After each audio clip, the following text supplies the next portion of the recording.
तो आ गए आप स्वागत करशु तमारू आपने यूट्यूब चैनल P.Classes ની અંદર વિદ્યાર્થીઓ કંજેક્શન નો આ આપણો ચોથો વિડિયો છે। હવે આપણે આ વિડિયોની અંદર બીજા ત્રણ કંજેક્શન ભણીશું જેથી આપણું કંજેક્શનનો ટોપિક બે ધનાધન રીતે પૂરો થઈ જાય। ઓકે, તો ચાલો બ્લેક બોર્ડ પર તમે દેખી શકો છો કે ત્રણ કંજેક્શન છે, બીકોઝ, સિન્સ एंड एज। हाँ विद्यार्थियों, आने बीकॉज कहवाय, आने सिंस बोलाय અને આને શું કહેવાય? એજ।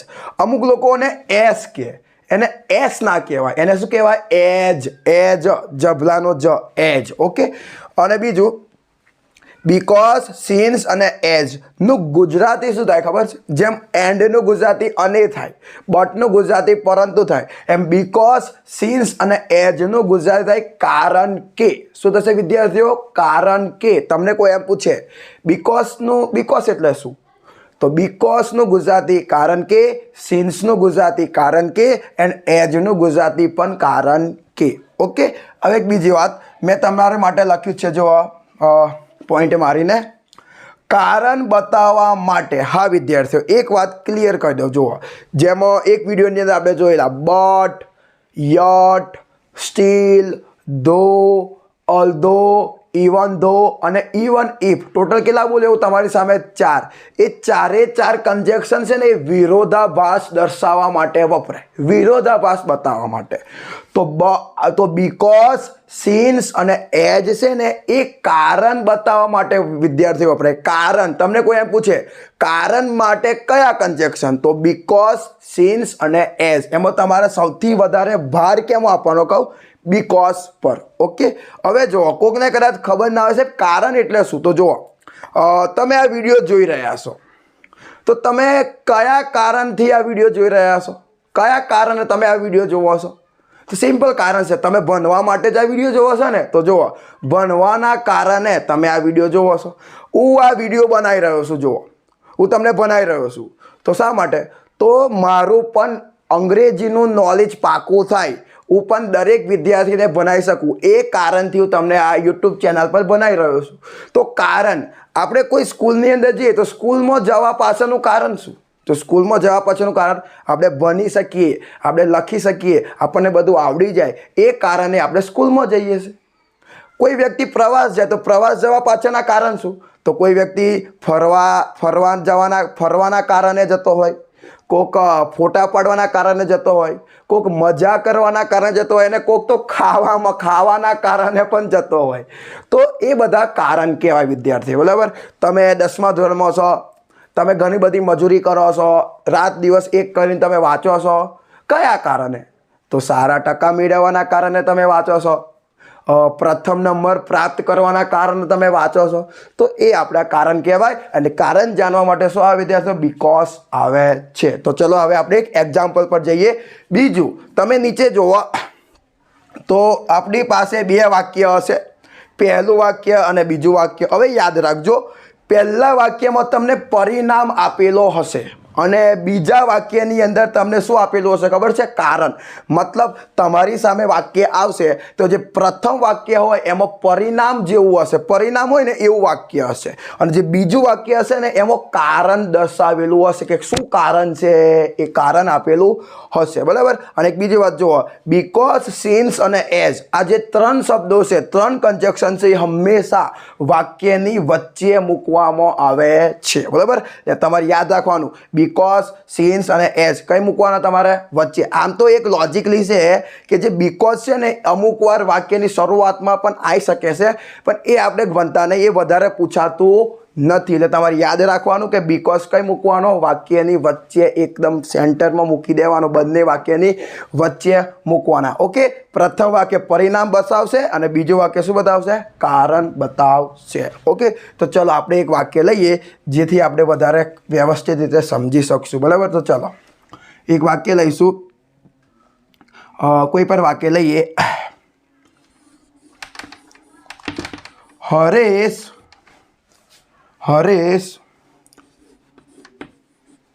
નિશાળ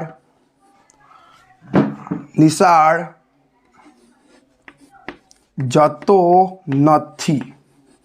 આ એક વાક્ય, હરેશ નિશાળ જતો નથી, તે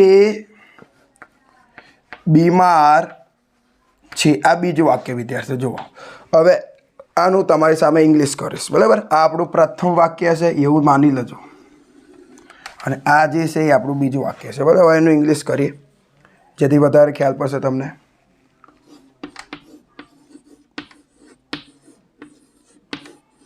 હરેશ જતો નથી,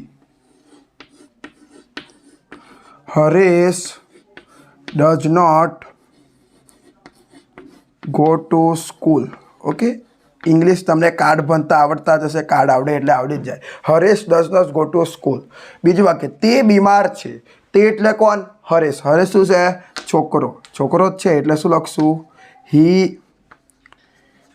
ઇઝ સિક. સિક એટલે શું થાય? સિક એટલે શું થાય? સિક એટલે બીમાર. તો જો તમારી માટે મેં વાક્ય લખી દીધું, હરેશ નિશાળ જતો નથી. આ એક પરિણામ છે. હરેશ નિશાળ નહીં જતો, આ એક પરિણામ છે. પરિણામ એ છે કે નિશાળ જતો નથી. પણ નિશાળ ન જવા પાછળનું કારણ શું? તો કારણ શું છે વિદ્યાર્થીઓ? કે તે બીમાર છે. બીમાર છે એ કારણે એવો નિશાળ જતો નથી. બીમાર ના હોત ને તો એવો નિશાળ જાત. જો બીમાર ના હોત ને તો કેવું પરિણામ હોત ખબર છે? બીમાર ન હોત તો પરિણામ એવું હોત કે એવો નિશાળ જતો હોત. પણ બીમાર છે એટલે પરિણામ કેવું છે કે એવો નિશાળ જતો નથી. મેં તમને શું કીધું? પ્રથમ વાક્યમાં પરિણામ આવે. તો જો આ વાક્ય આ જે વાક્ય છે એ પરિણામ બતાવે છે. બીજું વાક્ય કારણ, તો આ બીજું વાક્ય શું બતાવે છે? કારણ. ઓકે, અને તમારે યાદ રાખવાનું, બીકોઝ હંમેશા કારણ વચ્ચે મૂકવાનું, બરાબર. એક વાત બીજું કહી દઉં, જે વાક્ય કારણ બતાવે ને વિદ્યાર્થીઓ, જે વાક્ય કારણ બતાવે ને એ વાક્યની આગળ બીકોઝ શબ્દ મૂકવામાં આવે. તો જુઓ અહીંયા આ કારણ છે એટલે મેં લખ્યું છે. જુઓ, બીજું વાક્ય કારણ. પરિણામ, તો આ વાક્ય પરિણામ બતાવે છે. કારણ, તો આ વાક્ય કારણ બતાવે છે. તો કારણવાળા વાક્યની આગળ બીકોઝ આવે એટલે આપણે અહીંયા આ બંનેની વાક્યની વચ્ચે શું મૂકી દેવાનું છે? બીકોઝ, બરાબર. તો ચાલો આપણે હવે પહેલાં મૂકીએ. એના માટે પહેલાં આ બંને વાક્યને એક તો કરવું પડશે ને. તો હરેશ નિશાળ જતો નથી, તે બીમાર છે. હરેશ નિશાળ જતો નથી, તે બીમાર છે. હરેશ નિશાળ જતો નથી કારણ કે તે બીમાર છે. હરેશ, બરાબર. હરેશ નિશાળ જતો નથી. પૂર્ણવિરામ ના મૂકવાનું, બરાબર. વચ્ચે જ મૂકશું કારણ કે તે બીમાર છે. અને અહીંયા પૂર્ણવિરામ મેળશું, બરાબર. મૂકી દીધું છે, જોઈ લેજો કમ્પ્લીટ. હવે આ વાક્યને આપણે મિક્સ કરી દેવાનું. એકદમ ઇઝી જ છે ને મિક્સ કરવાનું. ચલો, આ વાક્ય તો લખેલું જ આવે ઉપર એટલે આપણે લખશું Haresh does not go to school. Okay વિદ્યાર્થીઓ, આનું ઇંગ્લિશ થઈ ગયું. કારણ કે મેં તમને કીધું ને બીકોઝ નો શું થાય? કારણ કે. તો હવે અહીંયા લખશું બીકોઝ, પણ બીકોઝ નો બી નેનો કરશું, સ્મોલ. બીકોઝ તે બીમાર છે, આનું ઇંગ્લિશ ઓલરેડી છે તો થઈ જશે હી ઇઝ સિક. તો જો વિદ્યાર્થીઓ, વાક્ય તમારું અહીંયા પૂરું થઈ ગયું. જુઓ, મેં બંને વાક્યને મિક્સ કરી દીધા. મારી સામે બંનેના ટુકડા હતા. Haresh does not go to school, he is a sick. તો આ બંને હતા અને એ બંનેને મેં મિક્સ કરી દીધું અને વાક્ય બની ગયું Haresh does not go to school because he is a sick. Okay, તો કારણ બતાવવા માટે બીકોઝ આવે. તમારે ખાલી એટલું ધ્યાન રાખવાનું, તમારી સામે કોઈ વાક્ય આવે છે અને જો એ વાક્યની અંદર એક પરિણામ આપેલું છે અને એક કારણ આપેલું છે અને ઓપ્શનમાં તમને બીકોઝ આપેલું છે, મતલબ તમને એવો અનુભવ થઈ જાય કે આ પરિણામ છે ને કારણ છે, તો યાદ રાખજો કે વાક્યને જોડવા માટે તમારે શું મૂકવાનું? બીકોઝ મૂકવાનું. એ સમયે બટ આવે નહીં. હવે બીજી વાત, જે જગ્યા પર જો તમને અંડરલાઈન કરીને બતાવું, આ બીકોઝ લખ્યું, તો અહીંયા આપણે બીકોઝ લખ્યું છે. જો તમારે બીકોઝનો ઉપયોગ ન કરવો હોય તો આ બીકોઝની જગ્યાએ તમે સિન્સ પણ લખી શકો છો. તો એનું શું થઈ જશે? પહેલાં એકવાર આ વાંચી લઈએ. Haresh does not go to school because he is a sick. Since મૂકો. બીકોઝની જગ્યાએ વિદ્યાર્થી તમે શું મૂકી શકો છો? સિન્સ પણ મૂકી શકો છો. Haresh does not go to school, since he is sick. Okay, બીજું સિન્સ ન ગમતો હોય તો એઝ પણ મૂકી શકાય. Haresh does not go to school as he is sick. મતલબ તમે બીકોઝ મૂકો તો પણ ચાલી જશે, સિન્સ અને એઝ મૂકો તો પણ ચાલી જાય. તો આ એક વાક્ય મેં તમને સમજાવ્યું. મેં તમને કીધું છે પ્રેક્ટિસ કરવા માટે તમારે શું કરવાનું, કશું જ કરવાનું નહીં. પહેલાં ગુજરાતીમાં ટુકડા બનાવો, ઇંગ્લિશમાં બનાવો, ગુજરાતીમાં મસાલો, અને 4 પોઈન્ટ છે. First point, second point, third point ને છેલ્લો પોઈન્ટ. બરાબર, આ રીતે તમારે હેડવાનું. યાદ રાખવું હોય તો યાદ રાખી લેજો. સ્ક્રીનશોટ લેવો હોય તો તમે સ્ક્રીનશોટ લઈ શકો છો. આ બધું તમારે નોટબુકમાં લખવું હોય તો તમે નોટબુકની અંદર લખી શકો છો. બરાબર, આ રીતે બીકોઝ અને સિન્સ અને એઝ આવે. હજુ આપણે એક બીજું એક્ઝામ્પલ જોઈએ જેથી તમને વધારે આઈડિયા મળી જાય. બરાબર, તો ચાલો આને હું ક્લિયર કરીશ.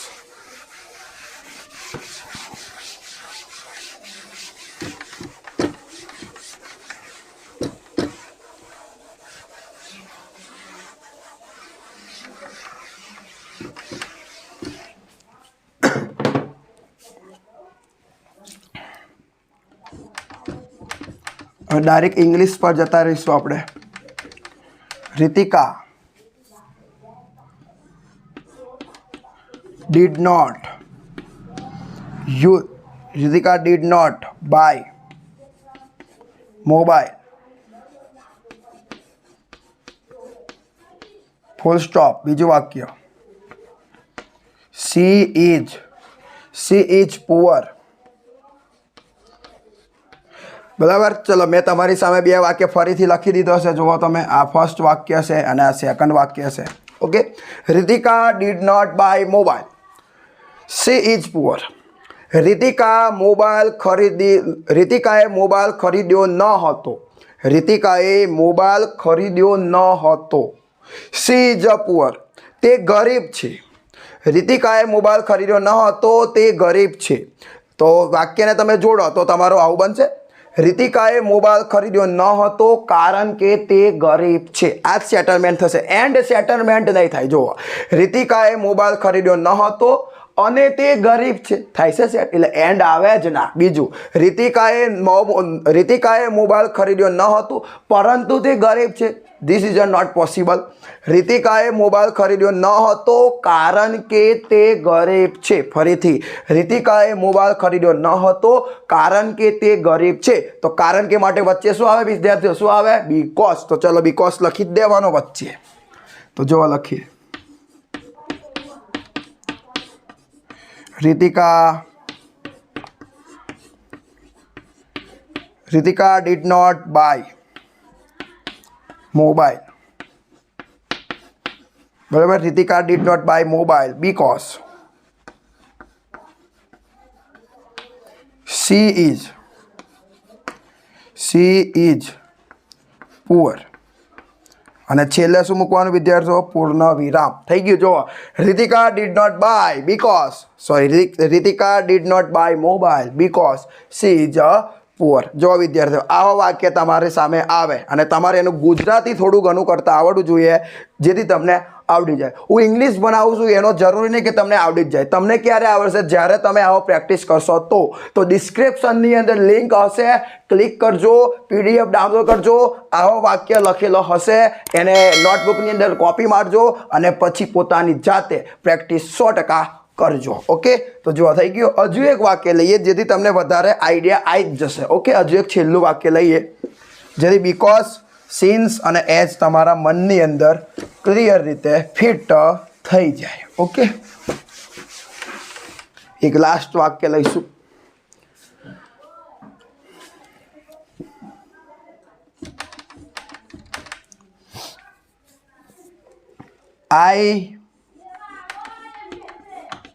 I will not help you. I will not help you. I will be late. Okay, જો, I will not help you, I will be late. Gujarati જોઈ લઈએ આપણે. હું તમારી મદદ કરીશ નહીં. આઈ વિલ બી લેટ, હું મોડો થઈશ.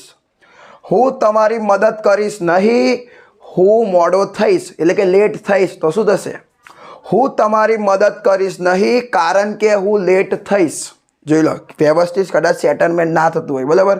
હું તમારી મદદ કરી શકું નહીં કારણ કે હું લેટ થઈશ. તો બરાબર આ બંને વાક્યને જોઈન્ટ કરી દઈએ તો આઈ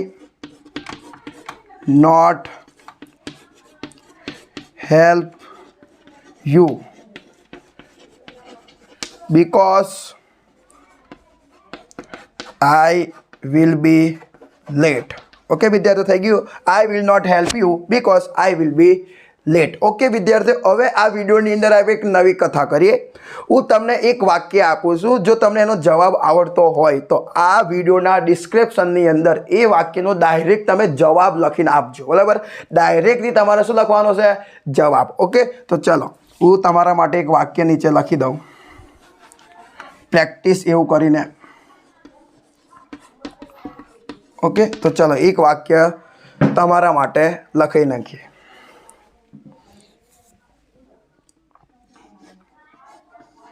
You don't get good marks. આ પહેલું વાક્ય અહીંયા પૂરું થઈ જશે. You are duffer. You are duffer. Okay. You don't get good marks. You are duffer.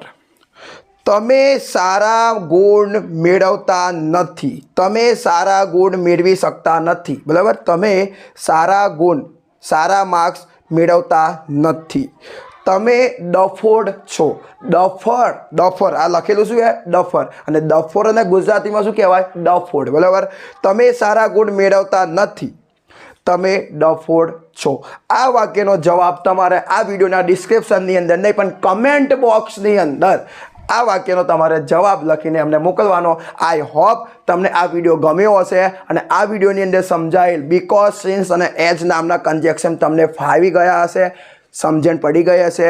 હવે આપણે આવતા વિડીયોની અંદર બીજા હજુ થોડાક કન્જેક્શન બાકી છે એ પૂરા કરશું, પછી થોડી ઘણી પ્રેક્ટિસ કરશું, પછી આ ટોપિકને અધ્યાય અહીંયા પૂરો કરશું. ઓકે તો ત્યાં સુધી પ્રેક્ટિસ કરતા રહો, આગળ વધતા રહો. અને હા, જો તમને અમારું કામ ગમતું હોય તો બસ P.Classes નામની ચેનલને તમે સબસ્ક્રાઈબ કરો. તમારા મિત્રો, સગા સંબંધી જે પણ હોય એને તમે આ વિડીયો શેર કરો, જેથી અમારે પણ ફાયદો થાય અને તમને પણ ફાયદો જોવા મળે. ઓકે.